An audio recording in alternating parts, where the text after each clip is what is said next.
Om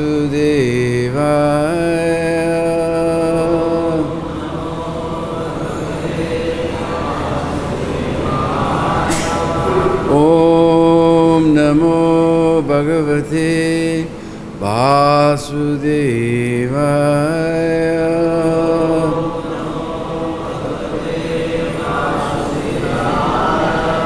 Om Namo Bhagavate Vasudevaya.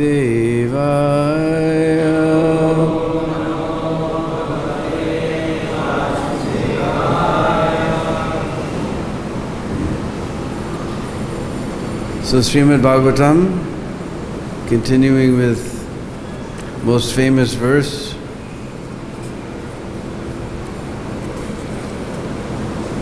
Canto 7, Chapter 5. Where is it? Verse 23.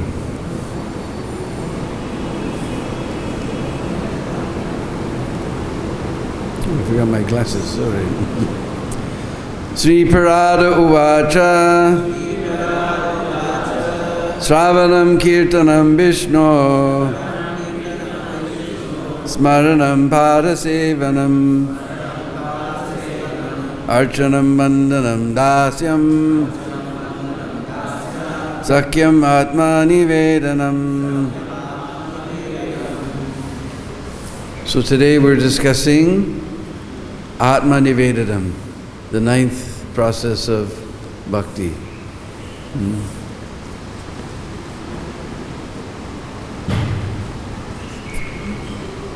The word Atma Nivedanam refers to the stage at which one has no motive other than to serve the Lord. One who has no motive other than to serve the Lord surrenders everything to the Lord and performs his activities only to please the Supreme Personality of Godhead. Such a devotee is like a cow that is cared for by its master. When cared for by its master, a cow is not in anxiety over its maintenance. Such a cow is always devoted to its master, and it never acts independently, but only for the master's benefit. Some devotees therefore consider dedication of the body to the Lord to be Atma Nivedanam. And as stated in the book known as Bhakti Vivek, sometimes dedication of the soul to the Lord is called Atma Nivedanam. The best examples of Atma Nivedanam are found in Bali Maharaj and Ambarish Maharaj. Atma Nivedanam is also sometimes found in the behavior of Rukmini Devi at Dwarka. Om Agyana Timirandasya Gyananjana Shalakaya Chaksurun Militam Jena Tasmai Sri Gurave Namah Sri Chaitanamanovistam Stapitam Jena Bhutale Sayam Rupa Kadamayam Dadati Sapadandigam Adadanastriyanandan Dairidam Yache Puna Puna Srimad Rupa Padambujo Dulisyam Janma Janmani Jaya Sri Krishna Chaitanya Prabhu Nityananda Sri Advaita Gadadhar Shivasari Gaura Bhakta Vrinda Hare Krishna Krishna Krishna Hare Hare Hare Rama Rama Rama Hare Hare Panchakalpatrubhyascha Kripasindhubheva Patitanam Bhavanebhyo Vaishnavebhyo Namo Namah. So now we're completing our discussion of the Navavida Bhakti, 9 types of devotional service. And the last one is Atma Nivedanam, surrendering everything to the lotus feet of the Lord. So here Prabhupada explains that it's just like a cow who has a good master. The cow has no worry for her maintenance. She's simply giving milk and serving the master, and she has no worry. So like that, one who is sold out to the Supreme Personality of Godhead, he doesn't worry about his maintenance. He knows somehow or other Lord will arrange his maintenance. He's simply interested in utilizing his time and energy and his senses in the service of the Lord. So, this is the position of the devotee who surrenders completely to the Lord. He has no anxiety. He knows Lord will take care of me no matter what. And we practically see all the devotees are living very peacefully without hardly any anxiety. Of course, always in the world there's some anxiety. Outside we see everybody struggling very hard. Prabhupada said sometimes they're envious. The devotees, any temple you go, there's so many cars, so many facilities. And people are saying, these people, they don't do any work. How they have all these cars, how they have all these facilities. We're living in a palace. Because the servant of the Lord, he lives practically on the same level as the Lord. Simply because he's given up his sense of proprietorship. That I want to have my house, and my room, and my car. As soon as he gives us that sense of proprietorship, he becomes servant of the king. He's living in the same palace as the king. Very opulent. Whatever the food they serve to the king, he's also eating that. Whatever musical entertainment is going on for the king, he's also enjoying. So he's practically enjoying on the same level as king. So we see the devotees, they're practically enjoying on the same level as Krishna. Because they have given up all worry about their maintenance and they're just rendering devotional service to the Lord. So we live in this beautiful palace, Krishna Balaram Mandir. We take the wonderful Mahaprasad of the Lord. We hear nice kirtan and classes about the glories of the Lord. So this is a position of Atma-nivedana. He has no worry about his maintenance. He simply engaged his senses in the service of the Lord. So here it says the natural example, or one of the natural examples of Atma-nivedanam, of course, is Bali Maharaj. Bali Maharaj, he was the disciple of Sukracharya. So we can understand Shukra, Virya, this was seminal disciplic succession of spiritual masters. Many people, they put so much emphasis on the seminal, but that type of birth by semen, that even animals have that type of birth. The real succession is by instruction, sandesh, by the instruction. Therefore we have our Bhagavad Parampara, by instruction. That is more important. So, and Sukracharya, he was simply interested in that Maharaj Bali become very opulent because we said that those who were connected to the king, they're also enjoying power and wealth and so many things almost on the same level. So he was very anxious. He wasn't at all anxious that he become a devotee of the Lord or surrender to the Lord. But they did yagyas and pious activities. So Bali Maharaj was doing this yagya. And because he had conquered all the demigods, they had gone to the Lord. And the Lord said, don't worry, I will take care of him. So the Lord appeared in the form of Vamandev. Tiny little dwarf Brahmin. With his little kamandalu and his umbrella. Just like today we saw Radharani has a beautiful umbrella. So Vamandev, he had his little umbrella. He came into the... And he was very beautiful. In fact, Bali Maharaj's daughter, as soon as she saw this young Brahmin boy, she said, oh, who is the lucky mother, the fortunate mother who gave birth and suckled such a boy? I would love to suckle such a boy. She was feeling like that. Everyone was stunned by the beauty of Vamandev, and Vamandev came. Bali Maharaj bowed before him. He said, "Oh, now my yajna is success. A very wonderful Brahman has come. I will give charity to this Brahman and complete my sacrifice, and my sacrifice will surely be successful. I am very fortunate. My whole kingdom has been purified by your steps on my land. On my land." So then he asked Vamandev that whatever you want, you please give me. I mean, whatever you want, you please ask from me. So Vamandev said, "I just want 3 steps of land." Are? I am the Lord of all the 3 worlds. The demigods, they shiver in fear of me. I can give you a whole planetary system if you want. You're just a young boy, you don't understand life. Huh? I can give you a whole kingdom. I can give you a whole planet. I can give you a pretty princess. Huh? I can give you anything. You're too young, you don't understand the ways of the world. Huh? And Vamandev said, "Look, if one is not satisfied with what is easily gotten, he'll never be satisfied in life." And that struck like an arrow in the heart of Bali Maharaj.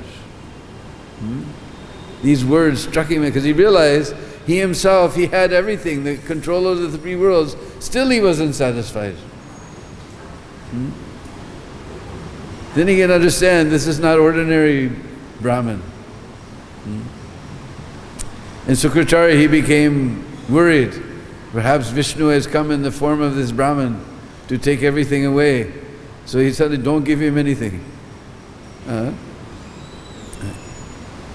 Of course, if the spiritual master gives such an instruction, we should ignore it. So Bali Maharaj ignored the instruction of Sukracharya. And he made sankalp, and he told Vamandev to take your 3 steps of land. Suddenly Vamandev began to grow, we can't imagine. Huge form appeared, his first foot covered the entire Bhumandala. Then with his second step, he covered all the way to the top of the universe. In fact, his toe burst the covering of the universe, and some Karnajal flowed in, touching the lotus feet of Ganga. Or touching his lotus feet, that water became Ganga. That began to flow in the heavenly planets, the Akash Ganga. So then, Vamandev said, "My 2 steps have covered everything. You're coming in a great line of kings who have never broken their word. Now you've broken your word." So immediately, he had him wrapped up in the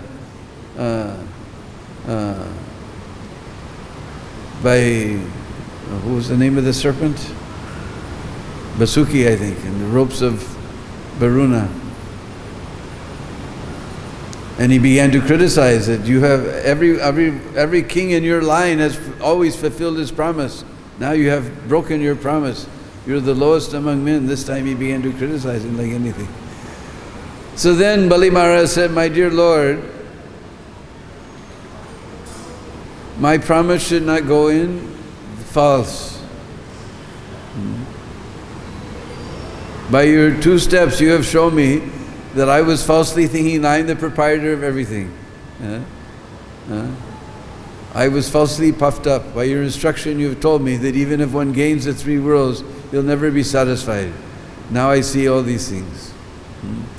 But my dear Lord, there's one thing left, that my word, promise should not go false. You kindly place your foot on my head. I surrender my body to you." So in this way, Bali Maharaj surrendered everything. Atma Nivedan. He surrendered everything to the Lord. Lord put his foot on his head and pushed him down to Patala Loka and became his doorman. You can just imagine, doorman, chokidar, this is not considered such a high post. But Lord became the chokidar for Vaman Maharaj and the subterranean hellish planets. So this is one type of Atma Nivedana, to surrender everything to the Lord. Just like our Bhakti Vinod has a very beautiful song. Manasa deha geha jo kichu mor arpilum duapade nanda kishore. Manasa means the mind. Deha, of course, we know means body. Manasa deha geha. This is old type of language. Deha, geha means griha, my house, and all my grihasta paraphernalia, wife, children, etc. Manasa deha geha jo kichu more, whatever I have, arpilum duapade nanda kishore. I'm offering to your duapade, your 2 lotus feet, O Nanda Kishore.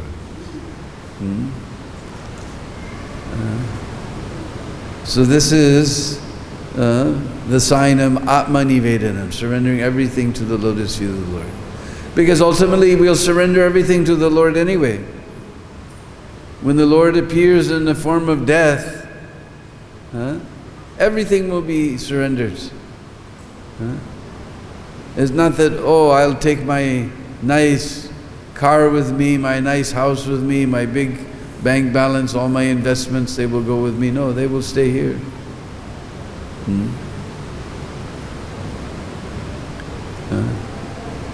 Shastra says that all your money will stay with the baniya. The old days, instead of banks, we had baniya. Almost same sound, bank, baniya.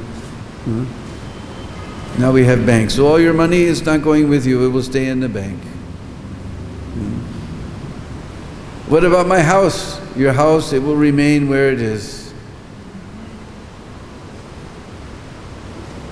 What about those days that we had horses and so many things? Nowadays we have car. What about my nice car, my nice Maserati? That will stay in the garage. Not going with you. What about my wife? She will only follow you up to the door. Generally, the ladies don't go to the burning yet. They just go up to the door, and then while everyone goes on the procession, they sit and do bhajans to purify the heart from the sorrow. So your wife, she will only follow you up to the door. But I have so many friends. They will follow you up to the chitta.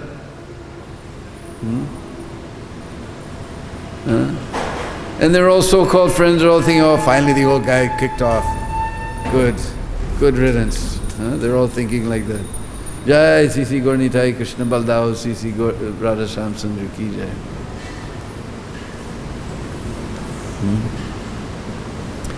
But what about my body? He will only follow you up to the fire.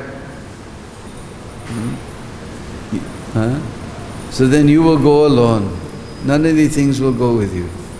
So at the end, you're going to have to surrender all these things anyway, in great fear and anxiety. Why not be like Bhakti Vinod, surrender all these things with love and affection? Manasa deha geha jo kichu mor arpilum duapade nanda kishore. If we offer all of these things with love and affection, devotion to the lotus feet of the Lord within our lifetimes, then what do we have to lose? We have nothing to lose. We already given everything to the Lord, nothing to lose at the time of death. Everyone's thinking, oh, my wife, my car, my house, my bank balance, my friends. But we've already surrendered everything to the Lord, we have nothing left to lose. We have nothing left to lose. So this is one form of Atmanivedanam. Other side, the other symbol of Atmanivedanam is Maharaj Ambarish. He also surrendered everything to the Lord, but he engaged all of his senses in the service of the Lord.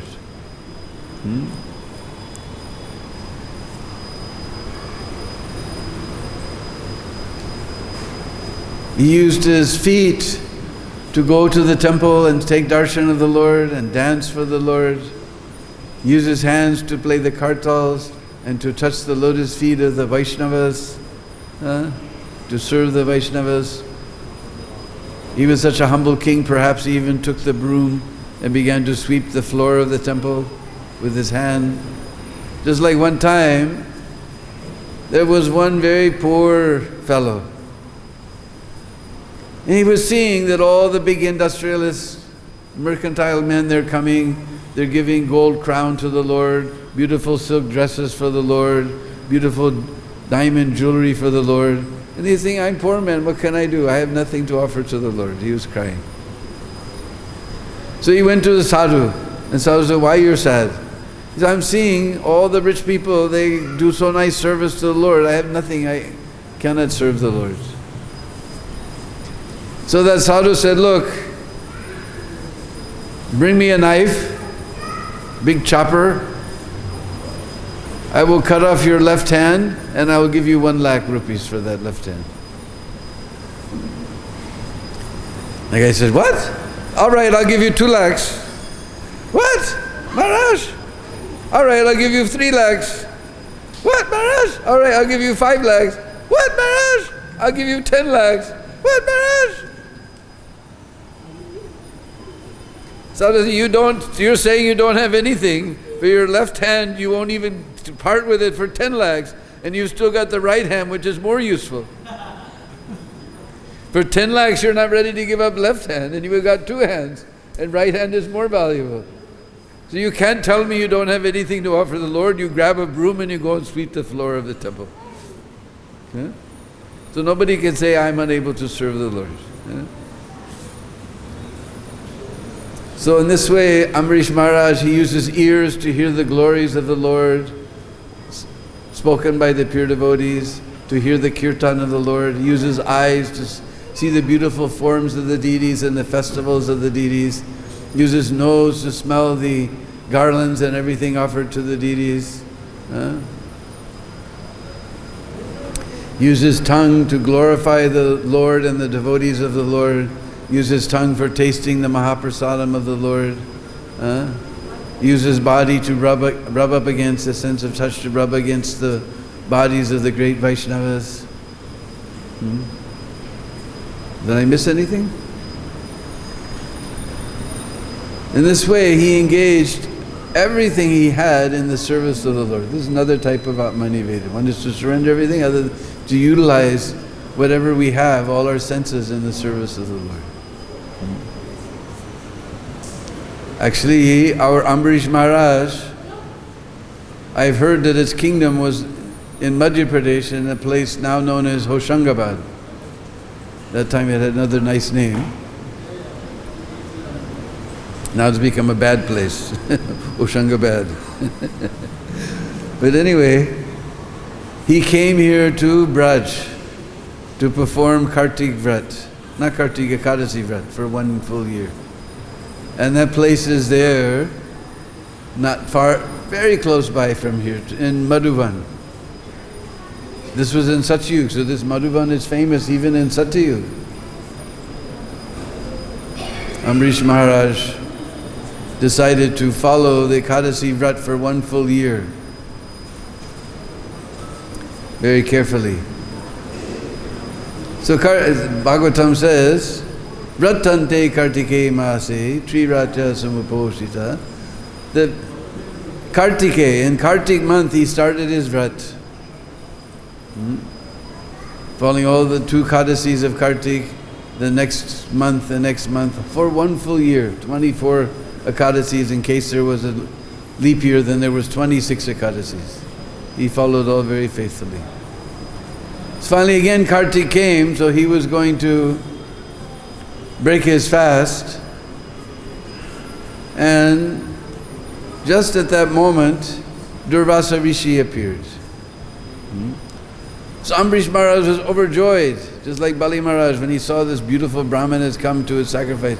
He said, oh, now my life has become perfect. I'm about to break my fast, and before breaking my fast I will feed a great Rishi. Durvasa Rishi has come. So now these Rishis and Munis, if you meet real sadhus are very, very clean. So Durvasa Rishi said, first let me take my bath, then I will take prasad. They're very clean in their habits. Not like all these smoker babas that we see. Real sadhu you meet is very clean in his habit. So Durvasa Rishi went off. That time Jamuna wasn't far, and still not far away actually. He took his bath. Meanwhile, the Paran time was ending. And because everyone in the universe knew that this great king Ambarish is performing his vrat, he's about to break his vrat. So many rishis and munis in the universe had appeared.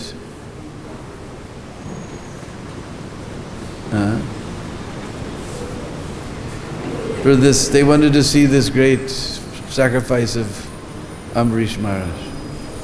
So he began to consult with everything, what to do. My guest has come, he's taking his bath, but the time for breaking the fast is about to end. What should I do? Because in our Vedic culture, if a guest comes, we must feed him first, then we take prasad. In America, or at least in the West, even Europe also, if we invite someone for dinner, then we all sit down together and take. But our Vedic culture is, if we invite some bhaktas, some devotees, Vaishnavas, then we serve them. When they have finished taking, then the family will sit together and take prasad. Just like sometimes we get some invitation, and some young foreign devotee is with us, he doesn't know all these rule and regulation. And because the family is very pious, they're listening to him preach, he's preaching, and they're listening very politely. And finally we have to, hey, shut up, they won't eat until we stop taking prasad. So, Ambarish Maharaj is very worried. I have to break my fast, but if I eat before my guest, it is improper. This is a great offense. He's a great rishi. At the same time, my fast will go for one full year. I've done this fast. Now it will be useless. And nobody could give him the proper answer, because Krishna wanted to show that Ambarish Maharaj was obviously a Kshatriya, a king, and all these rishis, munis, they were all Brahmins. So just to show that Vaishnava is greater than even a Brahmin, Ambarish Maharaj gave the proper solution. He said in the Shastra, it says that drinking water is simultaneously eating and not eating. So I did nirjala. If I drink water, then my fast is broken. And because water is considered not eating, I haven't eaten before my guest. Oh, yes, this is, everyone agreed. The Kshatriya, he gave the proper example, because he was Vaishnava. So immediately he drank water. Just at that moment, Durvasa Rishi appeared. Are, what are you doing drinking water? You're eating before your guest. Immediately pulled the hair from his head and tossed it to the ground. And this big demon appeared. And he began to approach Ambarish Maharaj. Ambarish Maharaj, as we said, one who's completely surrendered to the Lord, he has no fear. So he thought, anyway, I'm an offender, I should accept my punishment.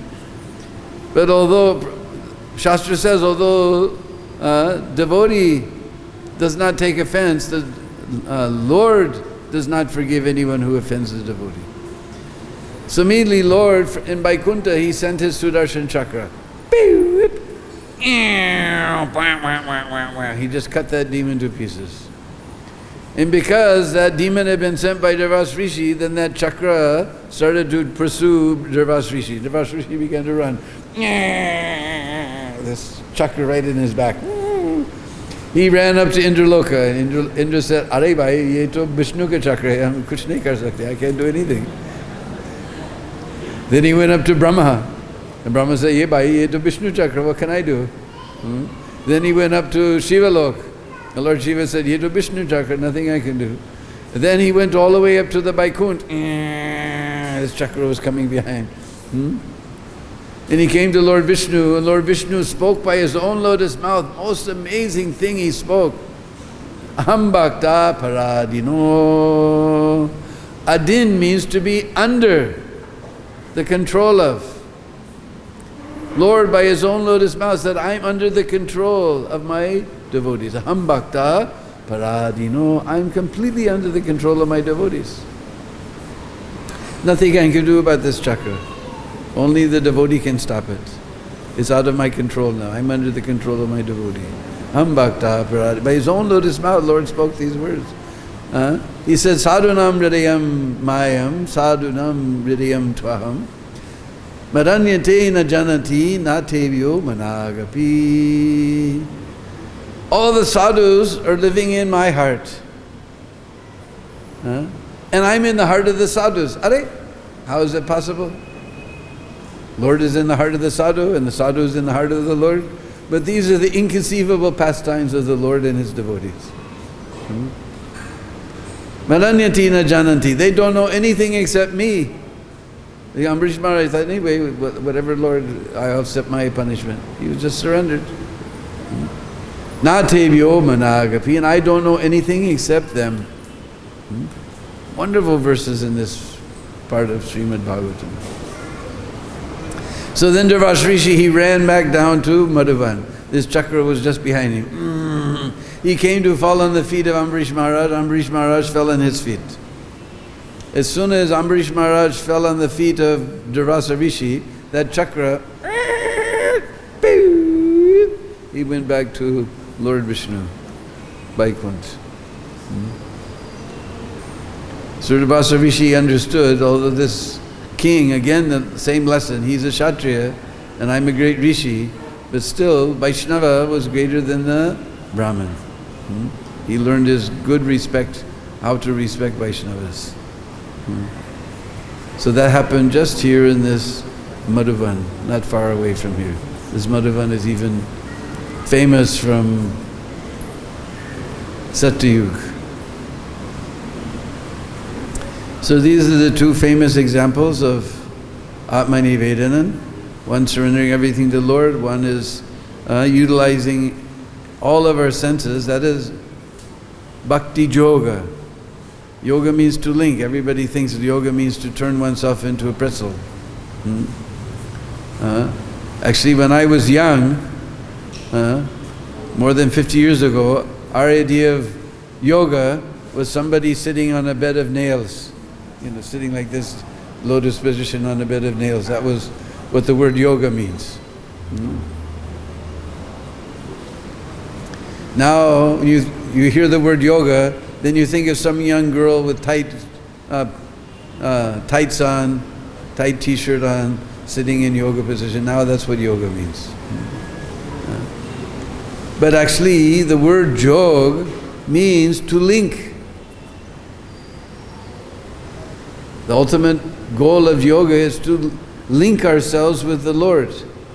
Just like religion comes from the Greek, religio, relink.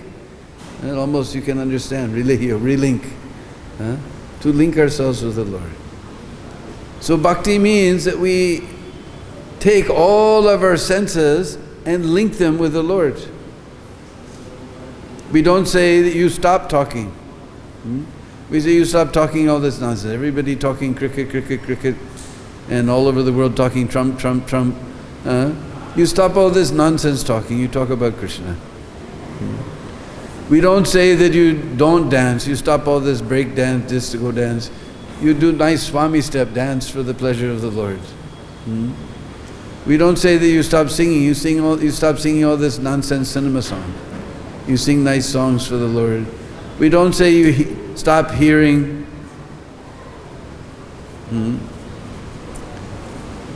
No, you stop hearing all this nonsense thing. You hear about Krishna. You come to the class, hear about Krishna, attend the kirtan, attend the pravachan, hear about the Lord. We don't say you stop smelling. You stop smelling all this nonsense thing. You come here. We have nice garland offered at the lotus feet of Lord. We can smell the nice incense offered at the lotus feet of the Lord. We can smell like that. We don't say you stop eating, but you stop all this nonsense thing. Stop eating warmed over dead bodies. Just warmed up dead, everybody all over the world eating warmed up dead carcasses. You eat nice rasgul, sandesh, gulab jamun. But first, you offer it to the Lord and accept it as His prasadam. So we don't stop the senses, because you stop the senses, they'll just cry. Just like little children. The children's running around, everything he gets, what does he do? He puts it in his mouth, isn't it? We call anamaya. Everything what he gets in his hand, he puts in his mouth. So something poisonous is there on the floor. He will pick it up, he'll put it in his mouth. Now you take it out of his hand, what will happen? He'll cry. Wah! You did something good for him, he's going to eat that, he's going to get a big bellyache and throw up and so many things. But he's crying. You did something good, you took that poison from his hand before he put it in his mouth, but he's crying.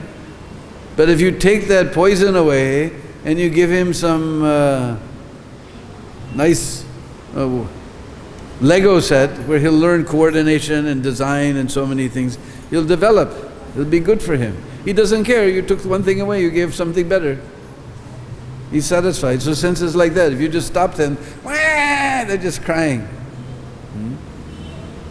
But if we engage all of our senses in service of the Lord, then they're satisfied.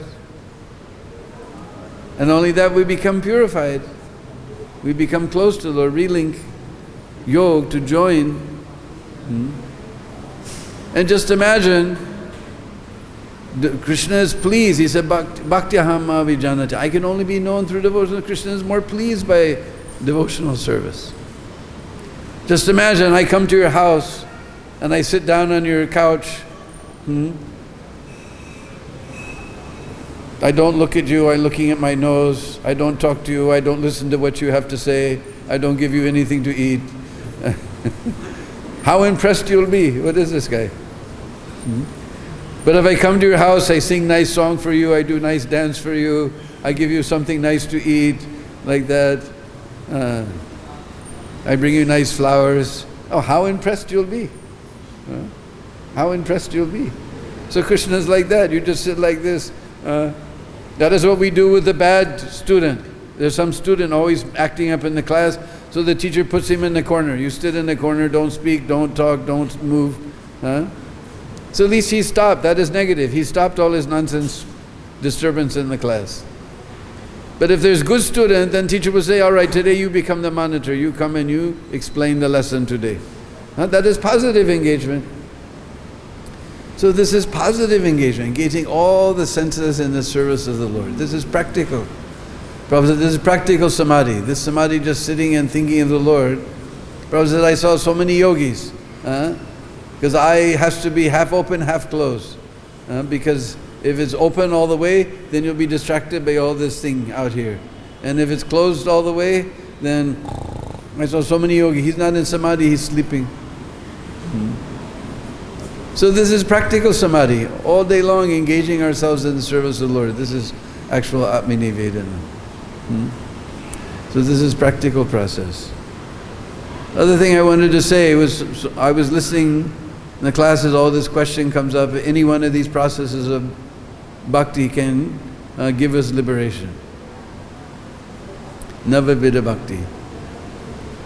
Either all of them or one of them or any number of them. But in this Kali Yuga, Chaitanya Charitamrita clearly states, Navavidha bhakti purna nama hoitihaya. Navavidha bhakti purna nama hoitihaya. In this Kali Yuga, these things are nice, they're helpful, but they're only complete when you add Nam Sankirtan. There's one type of kirtan like we're doing, we're talking, that is also kirtan. But Navavidha bhakti purna nama hoite haya. And in the purport, Prabhupada explains, just like in our ISKCON, when we have arti, then we do Nam Sankirtan. We were greatly disappointed. We lived in West and we heard Prabhupada talking, preaching Krishna consciousness. Then we had, because for us, artik meant Mangal Arti, Sansara Dava Nalalida Loka Darsani Govinda Madi Purusham, Rajbhog is Yasomati Nandana Vrajob, and then nighttime Kiva Jayo Jaya Gora Chande Arotiko Shobha. So those of us in West, we knew Artik means that. And we came to India and we went to a Hindu temple and Artik is there. Bam, bam, bam, bam, bam, bam, bam, bam, bam, bam, bam. We got big shock. The Prabhupada said in ISKCON, every artik is accompanied by Nam Sankirtan. What do we do before we take prasada? Mahaprasadi Govinde Nama Brahma. Hare Krishna, Krishna Krishna, Hare Hare, Hare Rama, Rama Rama, Hare Hare. Mahaprasad ki jai. Everything, artik, prasad, even our wedding. ISKCON wedding means Swaha, Haribol, and Mahaprasadi Govinde. First Swaha, then we have nice kirtan. So Swaha, Haribol, and Mahaprasadi Govinde. Everything, even wedding, is connected to Nam. This way, all of our devotional service is connected to Nam. So in this Kali Yuga, Nam is the mukhya, the main thing. Because that Shuddha Nam ultimately will not just give us, we're not interested in liberation, we're interested to get Krishna Prem. So all these types of bhakti, they may give us some advancement, but Navavidha Bhakti, Purna Nama Hoite Haya. They're all fully finished off, complete with this Nam Sankirtan. So especially in this Kali Yuga, this is the main thing, this Nam Sankirtan. Whatever other type of bhakti we do, we must include Nam Sankirtan. Hare Krishna, Krishna Krishna, Hare Hare, Hare Rama, Rama Rama, Hare Hare. So any questions? A few minutes is left. Yes. You gave the example of a child who's uncontrolled, Nebraska, and taking poison instead of needing the training of the parenting, needing to become more mature. So what if the child, the so-called disciple of the child, is so rascal that it's very difficult to train? So what's your advice? What is so rascal? So that same analogy of Yeah, no, I heard everything, but the last sentence I didn't catch. The last sentence I did not catch. We don't have a microphone? if that child is compared to the bhakti-yoga, Yeah. the practitioner, the sadhaka, if they're very rascal, what to do? Well, if they're very rascal, then what to do? Prabhupada was very pleased. One time he was listening to a lecture of his Guru Maharaj, and the gentleman next to him asked him some question. So it actually wasn't Prabhupada's fault. That gentleman spoke. So then Prabhupada tried to say something, and then Bhakti said, "Oh, you're so advanced, you don't need to listen." So Prabhupada was very happy because he saw my Guru Maharaj is personally taken interest in my spiritual advancement. He's personally taken interest. So if you're very rascal, you're going to get the chastisement. But that is also special mercy. Because now we're in the practice. Practice means not perfect. Because we say practice makes perfect. So we're in practice, we'll commit many mistakes, we'll have to get the danda many times. And if we get the danda, we should be very happy because that means we're being corrected in our devotional life.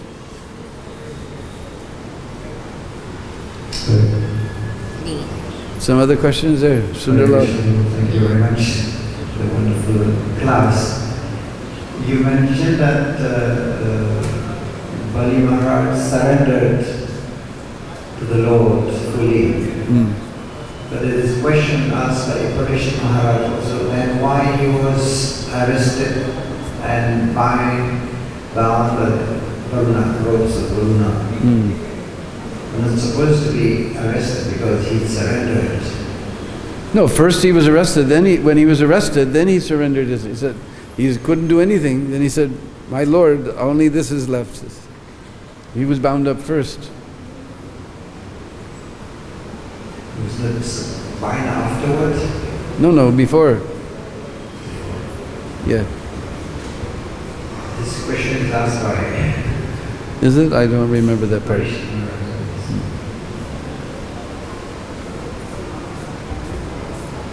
Anyway, this is all pastime to teach us some lesson. Any other question?